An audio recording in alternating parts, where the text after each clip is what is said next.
ఈ నాలుకపై ఉన్న రుచి గ్రంథులను ప్రేరేపించి అరుచిని తగ్గించి ఏ పదార్థం తిన్నా కమ్మగా అనిపిస్తుంది. ఆకలి మందగించడం వంటి సమస్యకు ఇది పరిష్కారం. ఈ చెట్టులోని అన్ని భాగాలు ఔషధ భాండాగారమే. అనేక ఆరోగ్య సమస్యలకు పరిష్కారమే. వాత పిత్త కఫాలను సమతుల్యం చేసి అమృతతుల్యమైన ఆరోగ్యాన్ని అందిస్తుంది. యాంటీ బ్యాక్టీరియల్, యాంటీపైరేటిక్ లక్షణాలతో పాటు యాంటీ డయాబెటిక్ లక్షణాలు కలిగి ఉంది ఈ కానుగ చెట్టు.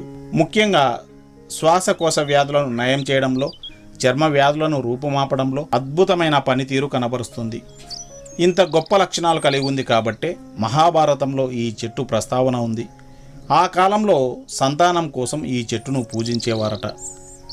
ఈ చెట్టు ఆకులు ఎండలు మండే వేసవిలో కూడా ఆకుపచ్చని వర్ణంతో నూనె పూసినట్టుగా నిగనిగలాడుతూ, గాలికి గలగలలాడుతూ, పచ్చగా కలకలలాడుతూ కనిపిస్తాయి. చెప్పాలంటే ఆకులు